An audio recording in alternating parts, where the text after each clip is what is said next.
TDP కార్యకర్తలకి నాయకులకి డబ్బులు దోచుకోవటానికి వాళ్ళ వరకు బాగా నడుద్ది. మేము దోచుకోవట్లేదు, వైసీపీ నాయకులే గతంలో చాలా రోడ్ల కాంట్రాక్టులన్నీ చంద్రబాబు చెప్పిండుగా వైసీపీ వాళ్ళకి పనులు చేయకండి. మరి జగన్ గారు ఆయన అప్పుడు ఏం చెప్పిండు, అందరికి పథకాలు ఇవ్వమండు, కులాలు చూడ మతాలు చూడాల అందరికి ఏమన్నాడు.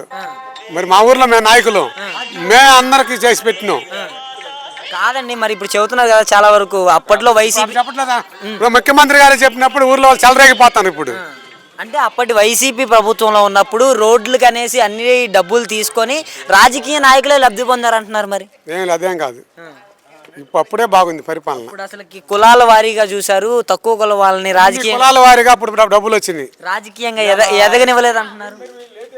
సరే మరి మాకైతే నచ్చల ప్రభుత్వం, రైతుకి నచ్చల అసలు. ముందు ముఖ్యంగా నిజమేనంటారా గతంలో జగన్మోహన్ రెడ్డి టైంలో తక్కువ కులస్తుల్ని ఎవరైతే ఉన్నారో